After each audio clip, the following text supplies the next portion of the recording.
ಗಂಟೆ ನಮ್ಮ ಜಮೀನಿಗೆ ಘೋಷಣೆ ಮಾಡ್ಬಿಡಿ.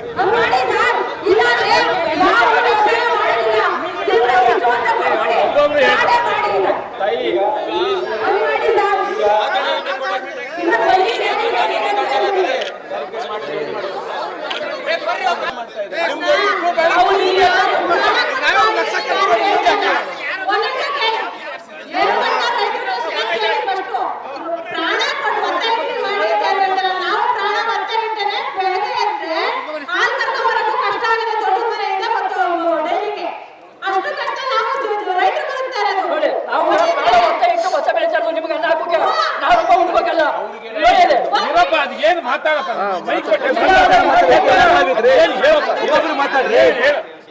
ಮೈಕ್ ಅಪ್ ಮಾಡಿ ಮಾತಾಡಿ.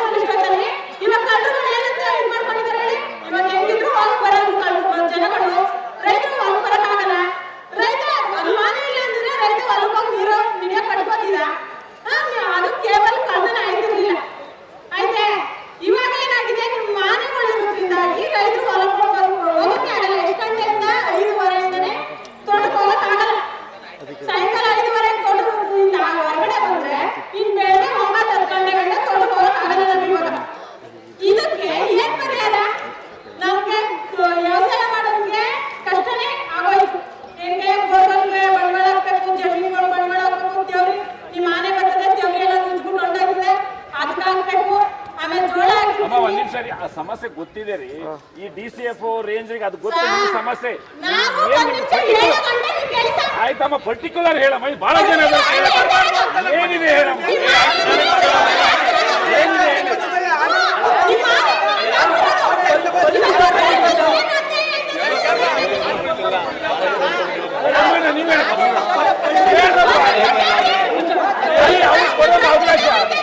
ಅವ್ರಿಗೆ ಅವಕಾಶ ಕೊಡಮ್ಮ.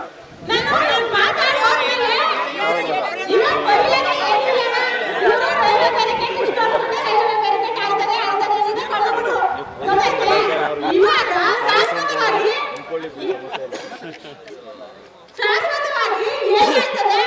ಇಲ್ಲ ಈಗ ಆಯ್ತದ ಇಲ್ವಾ? ಇಲ್ಲ ನಮ್ಮ ಕೈಲಿ ಆನೆ ಮಾಡೋದಕ್ಕೆ ಆಗುದಿಲ್ಲ. ಇಲ್ಲ ನೀವು ರೈತರ ಮಕ್ಕಳು ಏನಾದ್ರು ಮಾಡ್ಕೊಳ್ಳಿ ಆನೆ ಅಂತ ಅಂದ್ಬಿಟ್ಟು ಕರ್ಕೊಂಡು ಹೋಗ್ತಾರೆ.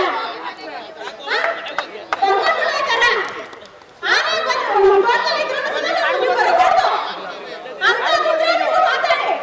ನಿಮ್ಮ ಕೈಲಿ ಆಗಲಿಲ್ಲ ಅಂತಂದ್ರೆ ಅಷ್ಟೇ ನಮ್ಮ ತಾವು. ಇದಕ್ಕೇನಾದ್ರು ಉತ್ತರ ಕೊಡ್ತೀರಾ?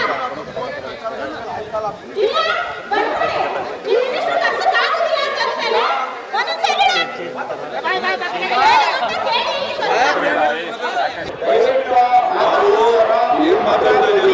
ಒಂದೊಂದು ಯಾರು ಒಬ್ಬರ ನಮ್ಗೆ ಕಾನೂನು ಬಗ್ಗೆ ಗೌರವ ಇದೆ. ನೀವೆಲ್ಲ ನಮ್ಮ ರೈತರು ಮಾಡ್ತಾರೆ, ಅದ್ರ ಬಗ್ಗೆ ಎರಡನೇ ಮಾತಿಲ್ಲ. ಈಗ ಅವರೇ ಅಭಿಪ್ರಾಯ ವ್ಯಕ್ತಪಡಿಸಬೇಕು, ಸ್ಪಷ್ಟನೆ ಹೇಳಿದ್ದಾರೆ. ನಾವಿದು 15 ವರ್ಷ ಕೇಳಿದ ಸ್ಟೋರಿ ಇದು. ಈಗ ಇವರು ಕೂಡ ಸರ್ಕಾರ ಬರ್ತಲ್ಲಿ ನಾವು 2 ಕೋಟಿ 300 ಕೋಟಿ ಪ್ರಾಜೆಕ್ಟ್ ಮಾಡ್ತೀವಿ ಅಂತ ಹೇಳ್ತಾ ಇದ್ದಾರೆ. ಅಲ್ಲ, ನನ್ಗೆ ಗೊತ್ತು, ನನಗೆ ಪ್ರಾಜೆಕ್ಟ್ ಬಗ್ಗೆ ನನ್ನ ಪ್ರಾಜೆಕ್ಟ್ ಬಗ್ಗೆ ಗೊತ್ತಿಲ್ಲ. ನನಗೆ ಅರಿವಿದೆ, ಅದು ಪ್ರಾಜೆಕ್ಟ್ ಬಗ್ಗೆ ಏನು ಮಾತಾಡೋಲ್ಲ, ಆ ಪ್ರಶ್ನೆ ಅದ್ರ ಬಗ್ಗೆ ಮಾತಾಡೋಲ್ಲ. ನನಗೆ ನನ್ನ ರೈತರಿಗೆ ಬೇಕಾಗಿರೋದು ಏನು ಗೊತ್ತಾ? ನಿಮ್ಮ ನಿಮ್ ಕಾಡಲ್ಲಿ ಇಟ್ಕೊಳ್ಳಿ, ನಿಮ್ಮ ಕಾಡಲ್ಲಿ ಇಟ್ಕೊಳ್ಳಿ. ನಮ್ಮ ರೈತರನ್ನ ಬದುಕು ಬಿಡಿ. ಇಲ್ವಾ? ನಮ್ಮ ರೈತರು ಗೊತ್ತಾಯ್ತು, ನಾವು ಹೇಳಿ ಕೇಳಿಸ್ಕೊಂಡಿದ್ದೀವಿ ಸರ್. ನಿಮ್ ವ್ಯಾಪ್ತಿಲಿ ಇಲ್ಲ ಸರ್, ನೀವು ಆನೆ ನಿಲ್ಲಿಸಲಿಕ್ಕೆ ನಿಮ್ ವ್ಯಾಪ್ತಿಲಿ ಸಾಧ್ಯ ಇಲ್ಲ ಅಂತ ನಿಮ್ಮ ಮಾತುಗಳು ಸ್ಪಷ್ಟವಾಗಿ ಕೇಳಿದೆ. ಅದರ ಮೇಲೆ ನಾವು ಹೇಳ್ತಾ ಇದೀವಿ, ಸರ್ಕಾರ ಬರಲಿ, ಸರ್ಕಾರ ಸಚಿವರು ಈ ಸರ್ಕಾರ ಏನಾದ್ರೂ ಈ ರೈತರನ್ನ ಉಳಿಸ್ಕೋಬೇಕು ಅನ್ನೋದಿದ್ರೆ ಬಂದು ನಮ್ಮ ಭೂಮಿಗೆ ಪರಿಹಾರ ಘೋಷಣೆ ಮಾಡಿ. ಇದೊಂದು ವಿಶೇಷ ಪ್ರಕರಣ ಅಂತ ಹೇಳಿ ಈ ರೈತರಿಗೆ ಆಗ್ತಿರ್ತಕ್ಕಂಥ ಅನ್ಯಾಯನ ಅವರು ಮನಗಂಡು, ಏಕೆಂದ್ರೆ ನೀವು ಇಷ್ಟು ವರ್ಷದಿಂದ ಆನೆ ಓಡಿಸ್ತಾ ಇದ್ದೀರಾ, ಪಟಾಕಿ ಹೊಡಿತಾ ಇದ್ದೀರಾ, ಎಲ್ಲ ಮಾಡ್ತಾ ನೀವೇ ಹೇಳಿದ್ರು.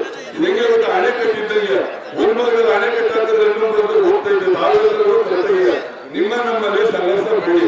ಕಾನೂನಾತ್ಮಕವಾಗಿ ಏನಿದೆ ನಾವು ಕಾನೂನನ್ನು ಗೌರವಿಸ್ತೀವಿ. ನಾವು ಸರ್ಕಾರಕ್ಕೆ ಮನವಿ ಮಾಡ್ಕೊಳ್ಳೋದು ಏನ್ ಗೊತ್ತಾ?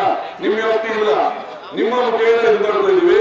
ನಾವು ರೈತರೊಳಗಡೆ ಒಳ್ಳೆ ಕುಟುಂಬದ ಮನೆಗೆ ಕೂತಿದ್ದೀವಿ ಅಂದ್ರೆ ಇನ್ನೊಂದು ತೊಂದರೆ ಮಾಡಿದ್ರೆ ಈ ರೈತರದ್ದು ಧರ್ಮ ಇಲ್ಲ ಅಂತ ಹೇಳಿ ನಾವೆಲ್ಲೇ ಕೊಟ್ಟಿದ್ವಿ. ನಾವು ಇಲ್ಲೇ ಕೂತಿರ್ತೀವಿ ಸಂಜೆ ಗಂಟ. ಸರ್ಕಾರಕ್ಕೆ ಈ ವರದಿನ ತಾವು ಕಳಿಸ್ಕೊಡಿ.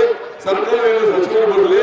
ಸಚಿವರು ಬಂದು ಈ ಭಾಗದಲ್ಲಿ ಎಷ್ಟು ಜಮೀನುಗಳಲ್ಲಿ ಎಷ್ಟು ಭೂಮಿಗಳಲ್ಲಿ ಆನೆಗಳು ತಾವೇ ಹೇಳಿದ್ರು ಈ ಭಾಗಗಳು ಹಾಕಿದ್ರೆ ಈ ಭಾಗ ಹೋಗ್ತಾರೆ, ಈ ಭಾಗಗಳ ಅಂದ್ರೆ ಒಟ್ಟಲ್ಲಿ ಪರಿಹಾರ ಮಾಡಬೇಕಾಯ್ತಲ್ಲ.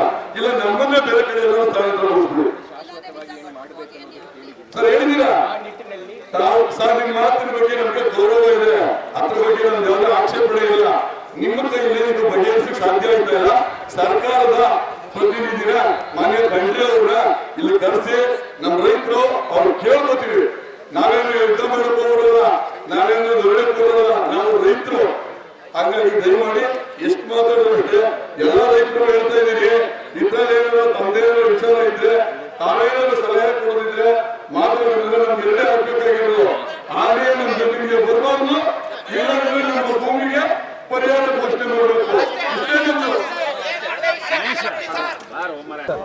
ಇವತ್ತೇನು ರೈತರು 2-3 ದಿನದಿಂದ ಬಾಳಿ ಹಾವಳಿಯಾಗಿ ರೈತರು ಮೊನ್ನೆ ನಾವು ಹೋರಾಟ ಮಾಡಿದ್ವಿ. ಆ ಹೋರಾಟದ ಫಲವಾಗಿ ಇವತ್ತು ಸಂಬಂಧಪಟ್ಟ ಅಧಿಕಾರಿಗಳು ಬಂದು ಮಾತಾಡಿದ್ದಾರೆ. ಆ ಮಾತಿನಲ್ಲಿ ನಮಗೆ ಯಾವುದೇ ರೀತಿ ಭರವಸೆ ಇಲ್ಲ. ಯಾಕೆ ಅಂದರೆ ನಮಗೆ ಸರ್ಕಾರ ಬರಬೇಕಾಗಿತ್ತು. ಈ 15 ವರ್ಷದಿಂದ ಏನು ಹೇಳ್ತಾ ಇದ್ದಾರೋ ಇವತ್ತು ಕೂಡ ನಮ್ಮನ್ನು ಅದನ್ನೇ ಹೇಳಿ ಕಾನೂನು ಮೂಲಕ ಕಟ್ಟಾಕುವಂಥ ಪ್ರಯತ್ನನ ಮಾಡ್ತಾ ಇದ್ದಾರೆ ಹೊರತು ಪರಿಹಾರದ ಬಗ್ಗೆ ಸ್ಪಷ್ಟತೆ ಇಲ್ಲ.